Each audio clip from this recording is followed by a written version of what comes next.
আজকে আপনারা দেখছেন হচ্ছে the architects who build their own success. আমি বৈশাখী, আপনাদের পড়াচ্ছি হচ্ছে বায়োলজি। আজকে আমরা পড়বো কোষের সেকেন্ড পার্ট। ফার্স্ট পার্ট আমি ভিডিও আগেই বানিয়ে ফেলেছি। আজকে হচ্ছে পড়বো আমরা সেল অর্গানস, অর্থাৎ কোষীয় অঙ্গাণু।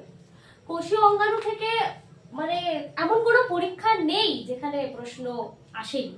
সো আর বেশি কথা না বলে আমি আজকের পার্ট শুরু করছি। কোষীয় অঙ্গাণুর মধ্যে যে আমরা যে কোনো কোষীয় অঙ্গাণুর কথা নাম শুনলেই যেটা প্রথম মাথায় আসে সেটা হচ্ছে মাইটোকন্ড্রিয়া। কিন্তু তার আগে আমি একটা জিনিস বলবো যে আমরা যেহেতু কম্পিটিটিভ এক্সামের জন্য পড়ছি, তো সবসময় কোয়ালিটেটিভ পড়াশোনা করাটা দরকারি, একাডেমিক না করে কোয়ালিটেটিভ পড়া। তো ফার্স্টে যেখান থেকে সব সময় প্রশ্ন আসেই সেটা হচ্ছে কোন কোষীয় অঙ্গাণুগুলো পর্দা দ্বারা আবৃত আর কোনগুলো নয়। সেটার জন্য আমি প্রথমে একটা চার্ট বানিয়ে দিচ্ছি।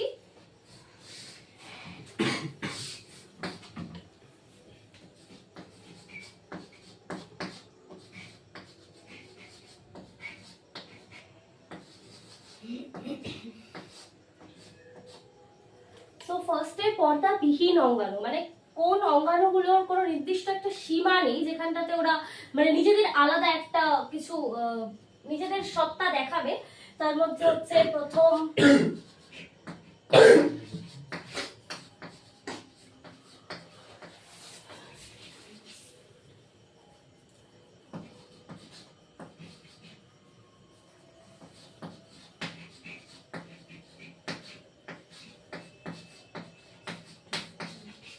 রাইবোজোম আর সেন্ট্রোজোম। তো নামগুলো খালি এখান থেকে মনে রাখলেই হবে, গঠন বা কাজ আমরা পরে দেখব।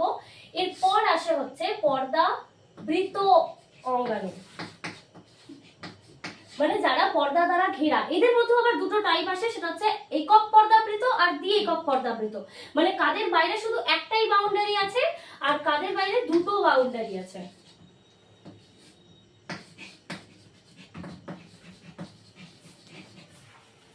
একক পর্দাবৃতের মধ্যে আসে হচ্ছে গলগি বডি, আমি পুরো নাম লিখছি না, অনেকটা সময় যাবে। সেকেন্ড এন্ডোপ্লাজমিক রেটিকুলাম, থার্ড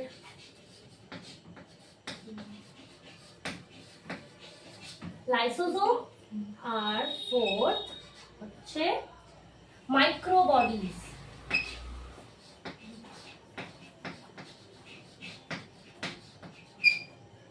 আর দ্বি একক পর্দাবৃতর মধ্যে দুটো আসবে, দুটোই খুবই ইম্পর্টেন্ট দুটো অঙ্গাণু।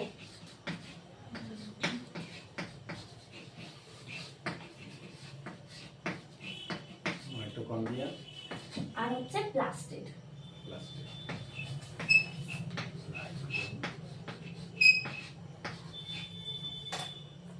এই চারটা মনে রাখলেই আধা কোষীয় অঙ্গাণু পড়া কমপ্লিট, আর কিছু পড়ার দরকার নেই। সো একটু পজ করে আমি আবার স্টার্ট করছি, এটা ক্লিন করে নিই।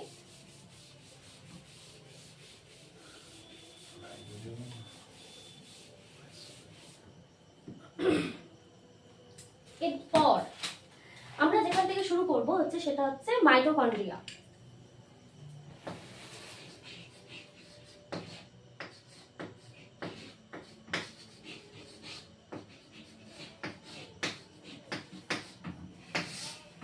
মাইটোকন্ড্রিয়া, তো মাইটোকন্ড্রিয়ার ব্যাপারে আমরা একটা জিনিসটা এখনই জেনে গেলাম যে মাইটোকন্ড্রিয়ার বাইরে কটা পর্দা থাকে? দুটো। ফার্স্ট পার্ট হয়ে গেল। এবার নামটা মাইটোকন্ড্রিয়া কেন, এটা নিয়ে একটু ভাবতে হবে। প্রথমে জেনে নিই যে আবিষ্কার কে করেছিল, মাইটোকন্ড্রিয়াকে কে আবিষ্কার করেছে?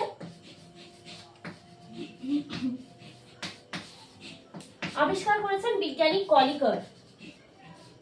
নামটা প্রায়শই পরীক্ষায় দেয়, তাই মনে রাখতে হবে। এবার মাইটোকন্ড্রিয়ার কথাটাকে যদি আমরা বলি তো দুটো পার্টে ভাগ করা যাচ্ছে নামটাকে। কি কি দুটো পার্ট? একটা হচ্ছে মাইটো আর একটা হচ্ছে কন্ড্রিয়া। মাইটো কথাটা আমরা আরো কি কোথাও শুনেছি বায়োলজির ক্ষেত্রে? মাইটোকন্ড্রিয়া নামটা আমরা ঠিক মাইটোকন্ড্রিয়া নামটা আমরা মাইটোর পার্টটা আমরা শুনেছি যে মাইটোসিসে, মানে কোষ বিভাজনের ক্ষেত্রে গিয়ে। তো মাইটো কথার অর্থ হচ্ছে সরু সুতো, সরু সুতোর মতো একটা গঠন। তো মাইটো মানে হয়ে গেল হচ্ছে সুতো, আর কন্ড্রিয়া কথার অর্থ হচ্ছে দানা। সুতোর মতো আবার দানা কেন? দুটোকে একসাথে কি করে কম্বাইন করা যায়। ফার্স্ট এটা লিখে নিই, তারপর বলছি। মাইটোকন্ড্রিয়া দেখতে একটা সবাই চিকেন সসেস দেখেছে, ছবি দেখাতে পারছি না, চিকেন সসেসের মতো, ছবি দেখেছি। যে এইরকম লম্বাও আবার এইরকম টাইপের একটু চ্যাপ্টা আকারের। না আমি এটাকে ডাইরেক্ট সুতো বলতে পারবো, না আবার এটাকে একটা দানা বলতে পারছি। তার জন্য মাইটোকন্ড্রিয়া দেখতে ঠিক এইরকম একটা শেপের, তার জন্য এটাকে বলা হচ্ছে মাইটোকন্ড্রিয়া। এবার মাইটোকন্ড্রিয়ার নামকরণ কে করেছেন?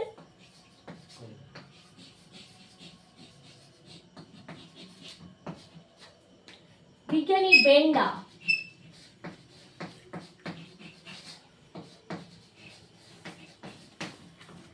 দুটো জিনিস মনে রাখতে হবে। এবার আমরা যদি আসি মাইটোকন্ড্রিয়ার গঠনের মধ্যে,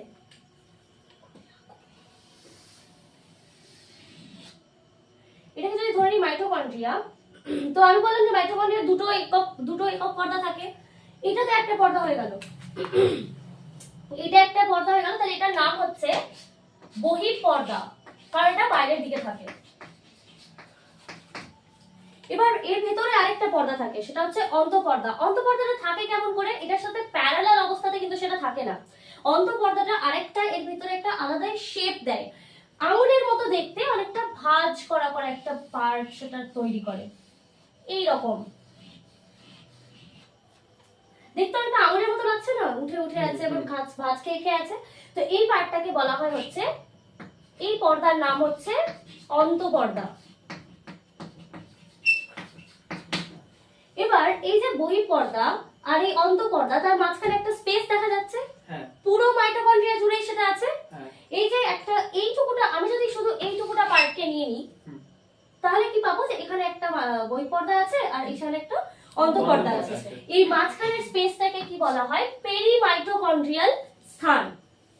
পেরিমাইটোকন্ড্রিয়াল স্থান নামটা মনে রাখতে হবে, কারণ এইরকম সেম গঠন আমরা প্লাস্টিডে গিয়েও দেখতে পাবো, সেখানেও গিয়ে আবার পাবো হচ্ছে পেরিপ্লাস্টিডিয়াল স্থান। এইরকম আমি আর লিখছি না এখানে, পেরিমাইটোকন্ড্রিয়াল স্থান। তাহলে দুটো পর্দা হয়ে গেল, তার মাঝখানের অংশটা হয়ে গেল। এবার অন্তঃপর্দা যে ভাঁজ হয়ে এরকম একটা স্পেশাল শেপ দিয়েছে, এটার নাম কি? এটার নাম হচ্ছে ক্রিস্টি। এই যে এই পার্টটা যেটা এরকম তৈরি করেছে, এই পার্টটাকে বলা হয় ক্রিস্টি। এবার এই ক্রিস্টি, সেখানে কিছু কাজ হয়, সেগুলো আমরা কাজগুলো পরে দেখছি, আগে গঠন দেখে নিব। এই যে অন্তঃপর্দা, অন্তঃপর্দার ভেতরের দিকে, মানে এই যে ভেতরের লুপটা এইখানটাতে, এই অন্তঃপর্দার ভেতরের দিকে কিছু এরকম টাইপের একটু টেনিস র্যাকেট দেখেছো সবাই? টেনিস খেলে, টেনিস র্যাকেট, টেনিস র্যাকেটের মতো এরকম কিছু গঠন আমরা দেখতে পাবো। এদের আবার আলাদা নাম থাকে, এদেরকে বলা হয় অক্সিজোম।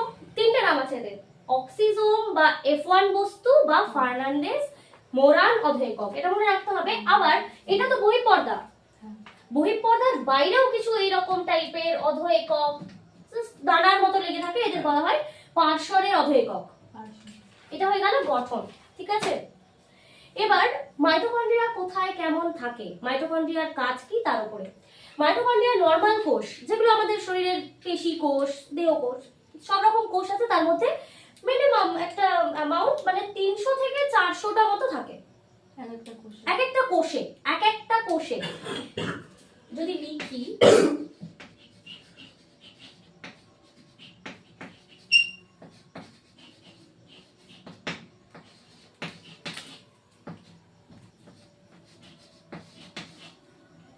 আচ্ছা আমাদের শরীরের মধ্যে সব থেকে ব্যস্ততম অঙ্গ বা কোষ কি হতে পারে? আমাদের পুরো শরীরের মধ্যে সব থেকে ব্যস্ত, মানে যেটা সব সময় কাজ করছে, হৃৎপিণ্ড। একদম ঠিক। তাহলে হৃৎপিণ্ডের মধ্যে যেই কোষ আছে তার তো অনেক বেশি এনার্জি প্রয়োজন, আর আমরা যে মাইটোকন্ড্রিয়া পড়ছি তার আরেক নামই হচ্ছে পাওয়ার হাউস, মানে মাইটোকন্ড্রিয়া থেকে এনার্জি প্রডিউস করে। তাহলে হৃৎপিণ্ডের কতটা পরিমাণে মাইটোকন্ড্রিয়া দরকার হতে পারে? তার জন্য হৃৎপিণ্ডের মধ্যে থাকে হচ্ছে, কেউ গেস করবে কতগুলো মাইটোকন্ড্রিয়া? লাখ লাখ না, চলো লাখ তো থাকে না, হাজার থাকে। হ্যাঁ, হাজার থাকে।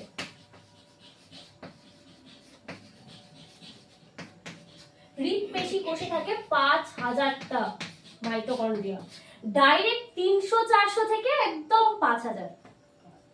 হৃৎপেশি কোষে কেন, শুধু হৃৎপিণ্ডের মধ্যে হৃৎপেশি কোষে কেন? কারণ হৃৎপিণ্ডের মধ্যে ওই হৃৎপেশি কোষটা একবারে সংকোচন একবার প্রসারণ, একবার সংকোচন, একবার প্রসারণ করছে, কন্টিনিউ করছে। ওই জন্য হৃৎপেশি কোষের মধ্যে 5000টা হচ্ছে মাইটোকন্ড্রিয়া থাকে। এটা হয়ে গেল। এবার কাজ, মাইটোকন্ড্রিয়া কি করে?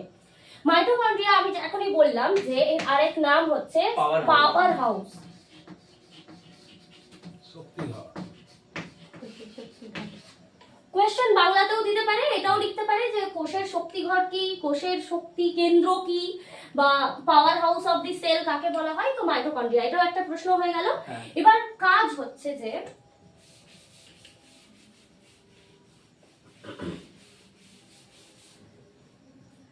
ফার্স্টে আমি এখানে একটা চক্রের কথা বলবো। আমরা সবাই তো জানি যে আমরা যেই খাবারটা খাই সেটা আমাদের শরীরে গিয়ে শ্বসন হয়, মানে সেই খাবারটা একটা একদম সরল অণুতে ভেঙে গিয়ে আমাদের শরীরে ওটা গৃহীত হয়। সেই যে প্রক্রিয়া, মানে সবাত শ্বসনের যে প্রক্রিয়া, তার মধ্যে একটা ধাপ হচ্ছে এই ক্রেবস চক্র। এই ক্রেবস চক্র কোথায় সংঘটিত হয়? এই ক্রেবস চক্র সংঘটিত হচ্ছে একটা কোষের মধ্যে, তার মাইটোকন্ড্রিয়ার মধ্যে, যে এই ক্রিস্টি পার্টটা এখনই বললাম অন্তঃপর্দা ভাঁজ হয়ে যে হয়, সেখানটাতে ক্রিস্টিতে এই ক্রেবস চক্র সংঘটিত হয়। ক্রিস্টির ওখানে যে ক্রেবস চক্রটা সংঘটিত হয় তারও কিছু কারণ আছে। আর এই ক্রেবস চক্র থেকে কিছু কিছু যৌগ আমাদের শরীরে অনেক সময় রিলিজ হতে থাকে। তার মধ্যে থেকে আমি সবগুলো বলছি না, একটাই যৌগর নাম বলবো, যে সাকসিনাইল কোএ। যারা হায়ার স্টাডিজ করছে বায়োলজি নিয়ে তারা শুনে হবে সাকসিনাইল কোএ। এই যৌগটা কেন এত জরুরি? কারণ আমাদের রক্তে যে হিমোগ্লোবিন থাকে, আমাদের যে রক্তের মধ্যে লোহিত রক্তকণিকা থাকে, তার মধ্যে যে হিমোগ্লোবিন থাকে, হিমোগ্লোবিন লাল কেন হয়? মানে রক্ত লাল কেন হয়? রক্ত হয় লোহিত রক্তকণিকার জন্য লাল। এবার লোহিত রক্তকণিকা লাল কেন হয়? কারণ তার মধ্যে হিমোগ্লোবিন নামে একটা রঞ্জক থাকে। এবার হিমোগ্লোবিন আবার কেন লাল হয়? কারণ তার মধ্যে একটা হিম নামের রঞ্জক থাকে, আর সেটা এই যৌগটা থেকে জেনারেট হয়। মানে এই যৌগ থেকে হিম প্রডিউস হয়। এই যে ক্রেবস চক্রের মধ্যে এই যৌগটা উৎপন্ন হচ্ছে, এর থেকে আবার এর রেচন বা বর্জ্য পদার্থ হিসেবে এই হিম প্রডিউস করে। এটা আমাদের দেহে করে, আর উদ্ভিদ কোষের ক্ষেত্রে ও কিছু যৌগ রিলিজ করে, সেটা আমরা এখন জানবো না। এটা হয়ে গেল।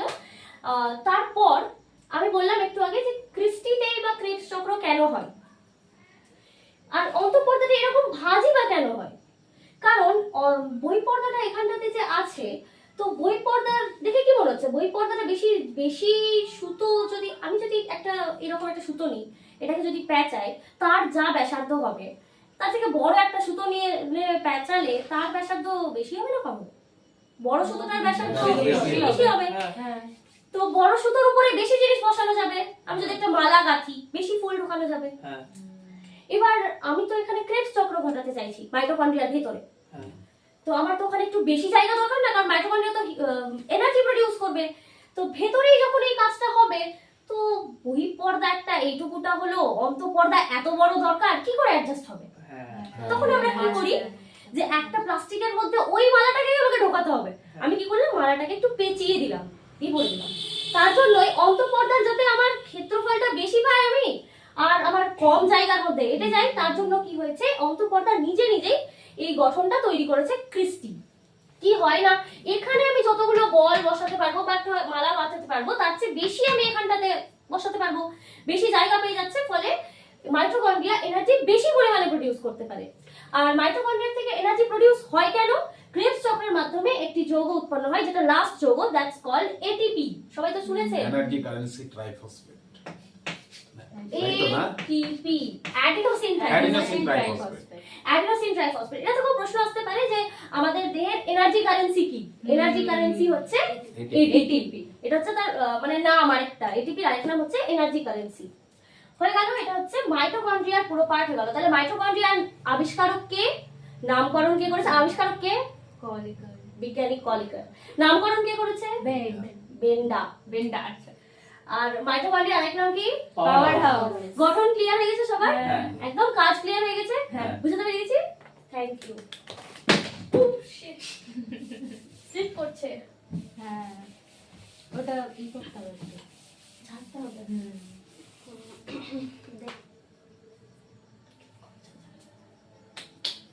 আমাকে দাও।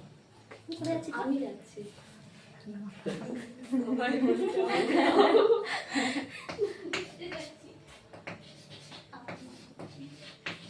এরপর আমরা যেটা দেখব সেটা হচ্ছে এন্ডোপ্লাজমিক রেটিকিউলাম।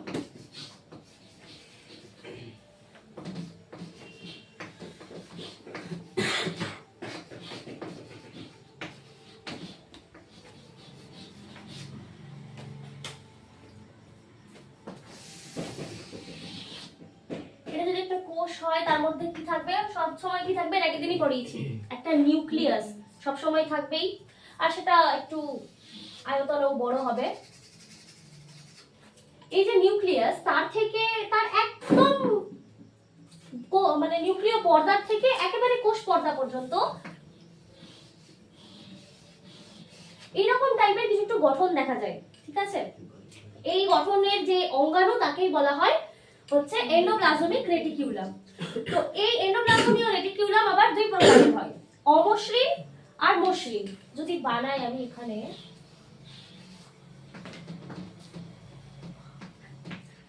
এই সাইডের এন্ডোপ্লাজমিক রেটিকিউলাম গুলোতে কিছু বাইরে দানার মতো কিছু লেগে আছে। এই দানার মতো যেটা লেগে আছে সেটাকে বলা হচ্ছে রাইবোসোম। এটাও আমাদের একটা কোষীয় অঙ্গাণু যেটা পর্দা বিহীন। তো এই রাইবোসোম লেগে থাকার জন্য এটাকে একটু রাফ আকৃতির মনে হয়। আমরা যখন এটাকে মাইক্রোস্কোপের তলায় দেখি তখন এটা দেখতে রাফ, দানা দানা লাগে। তার জন্য এটাকে আলাদাভাবে নাম দেওয়া হয়, সেটা হচ্ছে অমসৃণ এন্ডোপ্লাজমিক রেটিকিউলাম। আর এই পার্টটা হচ্ছে মসৃণ এন্ডোপ্লাজমিক রেটিকিউলাম, এটা হচ্ছে অমসৃণ। তাহলে দুটো আলাদা আলাদা কিছু কাজও থাকবে। এটাতে কেনই বা রাইবোসোম লেগে থাকে, ওটাতে কেন থাকে না? তো প্রথম কাজ যদি আমি দেখি যে পুরো এন্ডোপ্লাজমিক রেটিকিউলামের কাজ কি, এটা দেখো, এটা তো নিউক্লিয়াস, বাকি পুরোটা হচ্ছে সাইটোপ্লাজম বা প্রোটোপ্লাজম বলতে পারি। সাইটোপ্লাজমকে এটা কি করলো, কিছু কিছু ছোট ছোট প্রকোষ্ঠে ভাগ করে দিল না, একটু এইভাবে ভাবে ভাবে ভাবে। কি হয়, এই জায়গাটাতে যখন এটা চলে আসে, সেটা তো শুধু এখানে নেই, এই সাইড জুড়েও তো রয়েছে, আবার এখান থেকেও তো রয়েছে।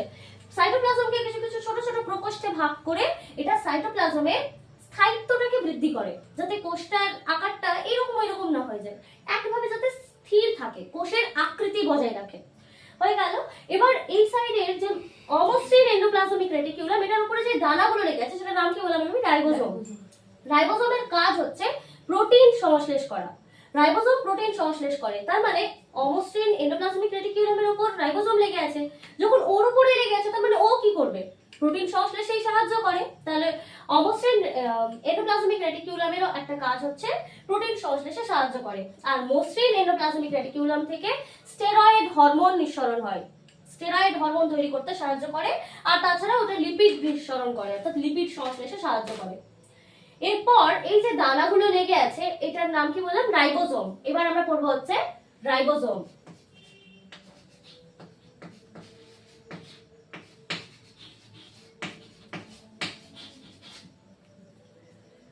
রাইবোসোম তো বলে রাখো এই দানার মতো অংশ, সেটা দেখতে গোলাকারও হতে পারে, বৃহদাকারও হতে পারে।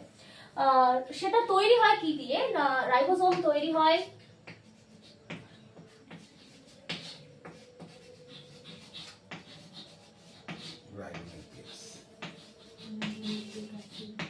প্রোটিন, রাইবোনিউক্লিয় প্রোটিন দিয়ে তৈরি হয়। তাহলে এটা রাইবোসোম তৈরি কি দিয়ে হয়? রাইবোনিউক্লিয় প্রোটিন।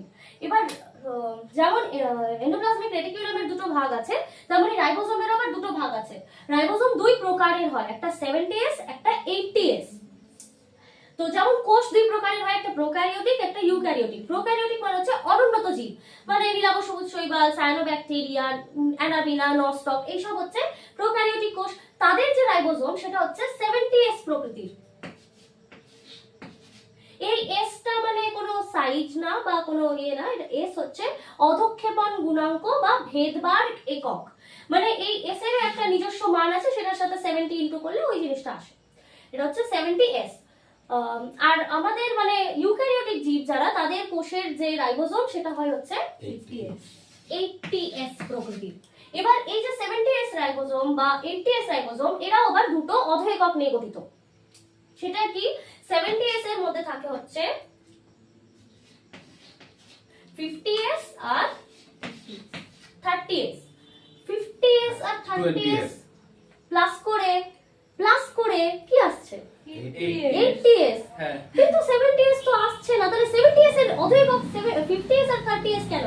ওই যে বললাম, এটা তো কোনো মানে বীজগণিত তো হচ্ছে না, না ওদের দুজনকে সেন্ট্রিফিউজ করলে, এবার সেন্ট্রিফিউজ কি? আচ্ছা, আমরা যখন ভেবে নাও আমি একটা জুস বানাচ্ছি, ফলের জুস, আর একটা মিক্সার নিব, মিক্সার জার নিব, তার মধ্যে আমি ভেবে নাও কলা নিয়েছি, বানানা জুস বানাচ্ছি, তো কলাটা দিলাম, কিছুটা জল দিলাম, দিয়ে আমি এটাকে সেন্ট্রিফিউজ করলাম। আমি কি আর কলা আর জল পাবো? না। আমি যতটা পরিমাণে জল দিয়েছি ততটা জল পাবো না। না, যতটা পরিমাণে কলা দিয়েছি ততটা কলা পাবো। আমি একটা নতুন প্রোডাক্ট পাবো, আর সেটাও আবার নতুন কোয়ান্টিটিতে পাবো, হয়তো কম নয়তো বেশি। তেমনি এই দুটোকে যখন সেন্ট্রিফিউজ করা হবে, এই 50s এর যে অধ একক আর 30s এর অধ একক যখন সেন্ট্রিফিউজড হয়, তখনই কি হয় না 70s রাইবোসোম তৈরি হয়। এই সেন্ট্রিফিউজে এক রকমের এরকম মিক্সার জাল, আচ্ছা, ঠিক। এবার 80s এরও তো কিছু অধ একক হবে। 80s ও দুটি অধ একক নিয়ে গঠিত, একটা 60s আর একটা 20s 40s, 40s। ঠিক আছে। এখানেও সেম ভাবে 60s আর 40s এর যে অধ একক দুটোকে সেন্ট্রিফিউজ করার পরে আমরা পাই হচ্ছে 80s রাইবোসোম। এবার রাইবোসোমের যদি আমি একটু ছবিটা দেখাই, যে উপরে একটা তার মানে কি থাকছে, ছোট একটা অধ একক থাকছে, আর নিচে একটা বড় একটা অধ একক থাকছে। মিডিলের যে এই পার্টটা, এখানে থাকে হচ্ছে mRNA। আমরা পরে গিয়ে এই পার্টগুলো পড়বো। mRNA থাকে, এই যে সুতোর মতো যে একটা জিনিস দিলাম, সেটা হচ্ছে mRNA। mRNA কি করে? mRNA হচ্ছে প্রোটিন সংশ্লেষের বার্তা বহন করে। যখন এই দুটো রাইবোসোমের অধ এককগুলো আলাদা আছে, এসে mRNA ঢুকলো, তখন এরা দুজন এসে ওর উপরে একদিকে 60s বসলো, একদিকে 40s বসলো। তারপর কি হয়, এই যে বার্তাটা বহন করছে, এরা দুজন ওটাকে রিড করে, রিড করে এরা কি করে, প্রোটিন সংশ্লেষ করে। বোঝা গেল এর গঠনটা এই রকম কেন, যে দুটো অধ একক কেন, কারণ দুজনে মিলে এটাকে কন্ডাক্ট করছে। কমপ্লিট। এবার রাইবোসোমের একটা নাম আছে, সেটা হচ্ছে protein factory of a cell. কারণ ফ্যাক্টরি অফ সেল, আমাদের কোষের যতগুলো প্রোটিন তৈরি হয় সব কিন্তু রাইবোসোমের মাধ্যমেই হয়। mRNA সেটা কোড বহন করে, আর রাইবোসোম সেটা সংশ্লেষ করে বা তৈরি করে। হয়ে গেল। তাহলে আমরা কটা কোষীয় অঙ্গাণু পড়লাম? Mitochondria, mitochondria, endoplasm, ribosome. তিনটা পড়ে ফেলেছি, আছে তো 8টা। এরপর হচ্ছে গলগি বডি।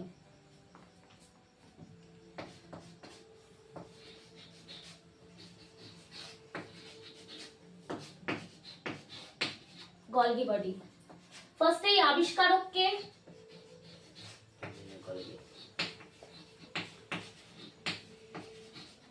ঠিক, ক্যামিলিও গলগি। তার নাম অনুসারে এই অঙ্গাণুর নাম রাখা হয়েছে গলগি বডি, ক্যামিলিও গলগি। আর গলগি বডির কিছু আরো দুটো নাম আছে, কেউ বলতে পারবে? না। Cells traffic police. একটা ব্যবস্থা যখন, তার একটা ট্রাফিক পুলিশ না থাকলে সবকিছু তো বিশৃঙ্খল হয়ে যাবে না, কে কোথায় যাচ্ছে না যাচ্ছে।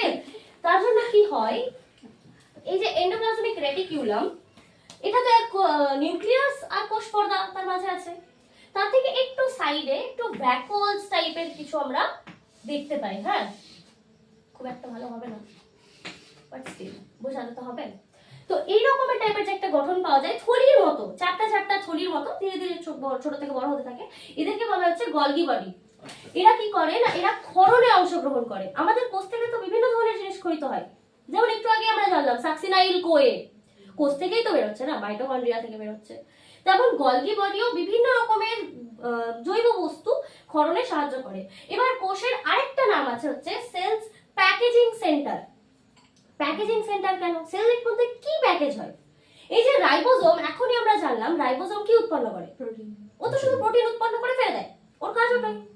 এবার প্রোটিনটা কি রাস্তা রাস্তা ঘুরে বেড়াবে, কিছু কাজ নাই। এবার ওই প্রোটিনটাকে নেয় হচ্ছে গলগি বডি। গলগি বডি ওটার মধ্যে কিছু শর্করা লাগায়। শর্করাকে ইংলিশে কি বলে? সুগার মানে কেমিস্ট্রির, হ্যাঁ কার্বোহাইড্রেট, মানে কেমিস্ট্রি বায়োলজির ভাষায় বলে কার্বোহাইড্রেট। তাহলে ওই প্রোটিনের উপর থাকে হচ্ছে কার্বোহাইড্রেট। এই কার্বোহাইড্রেটটা লাগানোর কাজটাই করে হচ্ছে গলগি বডি। তার মানে কি হলো, প্রোটিনটাকে আমি একটা র‍্যাপারে মুড়ে দিলাম না, নরমাল বিস্কিট ছিল, আমি ওটাকে প্যাকেট দিয়ে বন্ধ করে দিলাম। তার মানে কি হলো, যে গলগি বডি একদিক থেকে প্যাকেজিংই তো কাজ করছে, তার জন্য তাকে বলা হয় সেলস প্যাকেজিং সেন্টার। এবার ট্রাফিক পুলিশ কেন বলা হয়? এবার এই যে প্রোটিনটা গলগি বডি পেলো, ওটাকে র‍্যাপ করলো, র‍্যাপ করে এবার ও কোথায় ফেলবে? এবার ওকে তো ভাবতে হবে কোথায় ফেলবো। এবার ও কি করে, ওর যদি মনে হয় যে ওই প্রোটিনটা কোষের ভিতরে থাকা উচিত, তো থাকবে, ও রাখবে। আর যদি মনে হয় না এটা দরকার নেই, এটাকে বের করে ফেলো, এটা রেচন বস্তু, রেচিত বস্তু, তখন কি করবে, ও ওখান থেকে এটাকে কোষ পর্দার দিকে দিবে, কোষ পর্দার থেকে সেটা বাইরে বেরিয়ে যাবে। বুঝতে পারলাম? হ্যাঁ তো প্রোটিন রেচন বস্তু হিসাবে বাইরে বেরোয়। প্রোটিন না, মানে যখন কোনো রেচিত বস্তুই উৎপন্ন হয়, প্রোটিনের প্যাকেজিং হবে, আর যেটা দরকার নেই সেটা তোর কাছে আসছে, ও তখন সেটাকে আলাদা করে বাইরে বের করে দেয়, সেটাই। এবার গলগি বডির আরেকটা নাম, সেটা হচ্ছে উদ্ভিদ কোষের গলগি বডিকে বলা হয় ডিকটিওজোম, এটা মনে রাখতে হবে।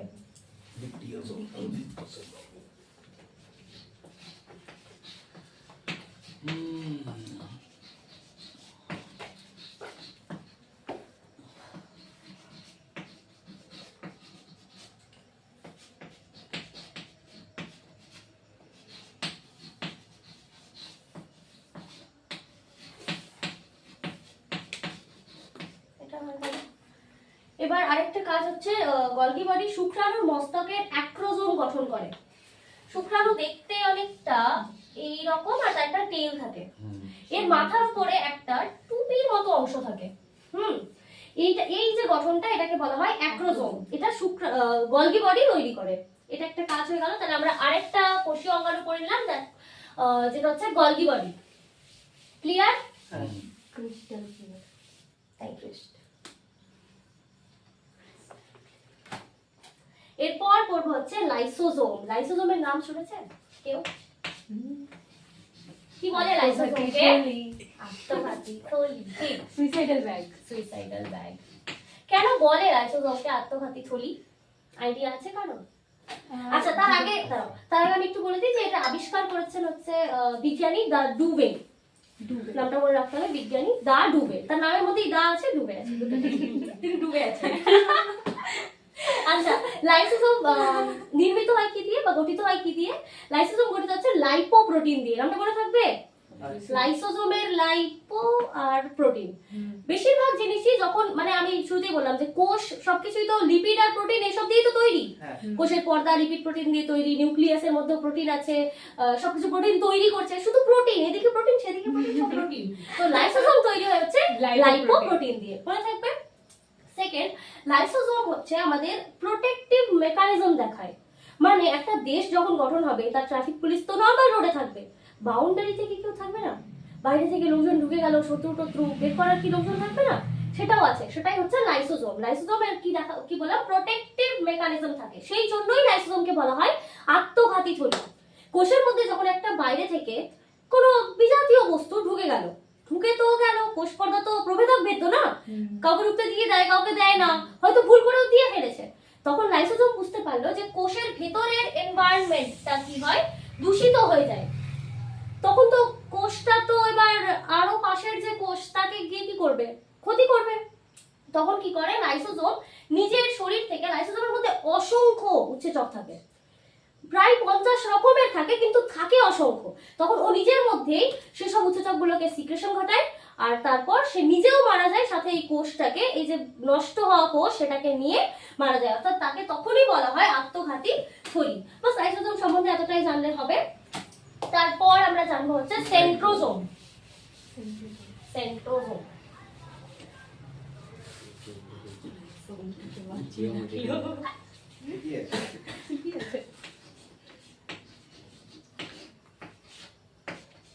সেন্ট্রোজোম। আচ্ছা, সেন্ট্রোজোম কেমন অঙ্গাণু? একটু আগেই পড়ালাম, পর্দা। তাহলে এটা তো একটা জিনিস হয়েই গেল। এবার সেন্ট্রোজোমের যদি একটা ছবি আঁকি, এরকম অনেকগুলো দানার মতো জিনিস দেখতে পাবো। তাছাড়া দেখতে পাবো হচ্ছে এরকম টিউবিওলের মতো, মানে টিউব হয় না, চাকার টিউব, ভেতরটা ফাঁপা, ওপরে একটা গোল গঠন, ওই রকম টাইপের একটা, এরকম দুটো দেখতে পাবো। একটা সেন্ট্রোজোমের মধ্যে দুটোই থাকবে। তাহলে এই যে ভেতরের এই দানার মতো অংশটা আমি যেটা বানাতে চাইছি, হচ্ছে না, সেটাকে বলা হচ্ছে সেন্ট্রোস্ফিয়ার।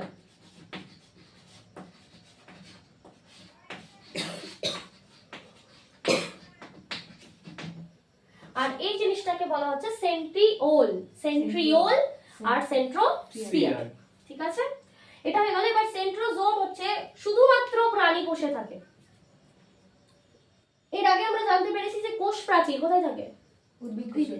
শুধুমাত্র উদ্ভিদ কোষে। আর সেন্ট্রোজোম শুধুমাত্র প্রাণী কোষে থাকে, ঠিক আছে?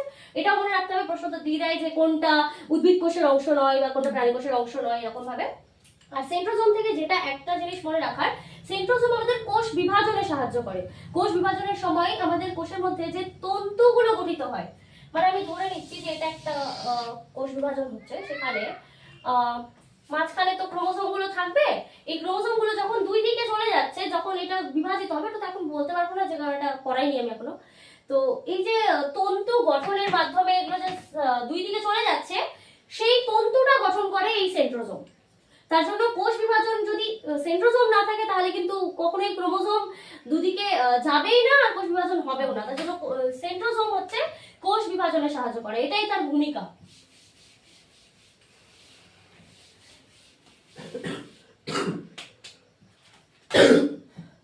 এরপর আসবে হচ্ছে কোষ গহ্বর। কোষ গহ্বর, ভ্যাকুওলস, সেল ভ্যাকুওলস।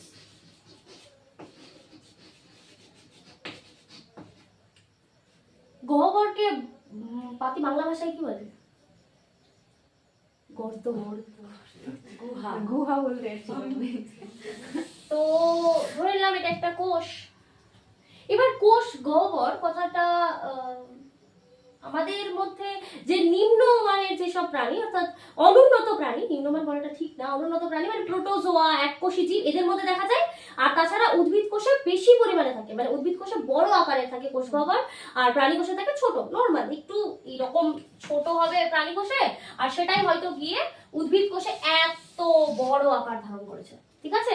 তো এই ভেতরের পার্টটা পুরোটা হচ্ছে কোষ গহ্বর। কোষ গহ্বর আবিষ্কার করেছেন হচ্ছে লিভেনহক। লিভেনহকের নাম এর আগের দিনও পড়েছি। কি করেছেন তিনি? সজীব কোষ। সজীব সজীব কোষ আবিষ্কার করেছে। সজীব কোষ আবিষ্কার করেছেন। আচ্ছা, এটা কোথায় দেখা যায় বললাম? এর কাজ কি? এই কোষ গহ্বর, গর্ত বা একটা গুহায় যদি ধরে নিই, তো এগুলোর কাজ কি হয়? কোনো কিছুকে এরা সঞ্চয় করে রাখে, ঠিক আছে? আমাদের শরীরে তো আমরা কি সঞ্চয় করে রাখবো কোষের মধ্যে? আমরা তো খাবারটা সঞ্চয় করে রাখি না, আমরা যেটা খাই সেটা তো আমাদের, ওই যে এখনই বললাম, সবাদ শ্বসন হয়ে যায়, এনার্জি প্রডিউসার। আমি যেখানে ভিডিওটাও বানাচ্ছি, তো আমার তো একটা এনার্জি খরচ হচ্ছে। তেমনি যখনই ওই কোষের মধ্যে খাবারটা আসে, আমরা আমাদের প্রাণী কোষে সেটা ভেঙে যায়, কিন্তু উদ্ভিদ কোষে কি সেটা ভাঙে? উদ্ভিদ কি এখান থেকে ওখানে যায়? না। কিছু করে না। উদ্ভিদ কোষে কি হয়, সেই যেটা ওর সালোক সংশ্লেষের মাধ্যমে যেটা তৈরি করে, সেটা কি হয় এই কোষ গহ্বরগুলোতে সঞ্চিত থেকে যায়। সেটা হতে পারে রেচন বস্তু, সেটা হতে পারে খাদ্য বস্তু সঞ্চয় করে। আর এটা কি হয়, কোষের আকৃতি বজায় রাখে। উদ্ভিদ কোষের আকৃতিটাকে এটা বজায় রাখে। আচ্ছা, পুরো কোষের মধ্যে কোষ গহ্বরই যদি এত বড় হয়ে যায়, তাহলে সাইডের জিনিসগুলো কোথায় গেল? কোষ থেকে বেরিয়ে গেল? বেরায়নি। তাহলে কি হলো, যে সেই সব কিছু একদম ছোট জিনিসগুলো তো একই আছে, ওরা খুব কাছাকাছি ভাবে ঘন সন্নিবিষ্ট হয়ে এই যে কোষ পর্দা, কোষ প্রাচীর, তার দিকে সরে এসেছে। এই বিশেষ অবস্থাটাকে বলা হয় প্রাইমর্ডিয়াল ইউট্রিকল। নামটা একটু কঠিন, কিন্তু মনে রাখতে হবে, কারণ আমাদের পরীক্ষাতে পুরো সংজ্ঞাটা দিয়ে দেবে যে কোষ গহ্বর বড় হলে বা পরিণত হলে কোষের মধ্যে নিউক্লিয়াস সহ সব কোষীয় অঙ্গাণু, সাইটোপ্লাজম কোষ পর্দার দিকে সরে যায়, তখন সেই বিশেষ অবস্থাকে কি বলে? সেটা হচ্ছে প্রাইমর্ডিয়াল ইউট্রিকল। হয়ে গেছে। এবার আরেকটা লাস্ট আছে প্লাস্টিড। ফুলের রং লাল কেন হয়? পাতার রং সবুজ কেন হয়? ক্লোরোফিলের জন্য হয়, ঠিক। তো ক্লোরোফিল তৈরি হয় কোথা থেকে? এই যে কোষের মধ্যে একটা অঙ্গাণু থাকে, তার নাম হচ্ছে প্লাস্টিড।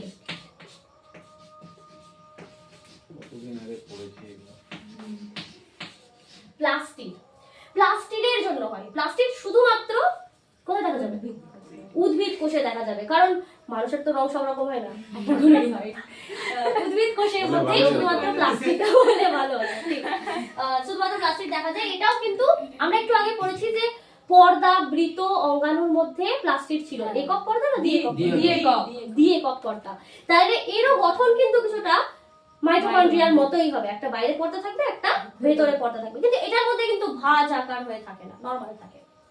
ছবিটা যদি আঁকি, তাহলে হলো এটা বাইরের পর্দা আর এটা ভেতরের পর্দা। এরও তো মাঝে একটা জায়গা আছে, এই জায়গাটার নাম কি? পেরিপ্লাস্টিডিয়াল স্থান, ঠিক। তাহলে এখানে কি ছিল? পেরি মাইটোকন্ড্রিয়াল স্থান, আর এটা হচ্ছে পেরি প্লাস্টোডিয়াল স্থান, প্লাস্টিডিয়াল স্থান। এবার এই ভেতরের জায়গাটাতে আমাদের কোষ পর্দার ভেতরে যে জেলির মতো একটা অংশ থাকে সেটাকে কি বলে? সাইটোপ্লাজম বা প্রোটোপ্লাজম। তার মধ্যেই সব কোষ অঙ্গাণু থাকে। তো এই প্লাস্টিডের মধ্যেও একটা জেলির মতো তক্তকে পদার্থ থাকে, তাকে বলা হয় স্ট্রোমা। Stroma, stroma.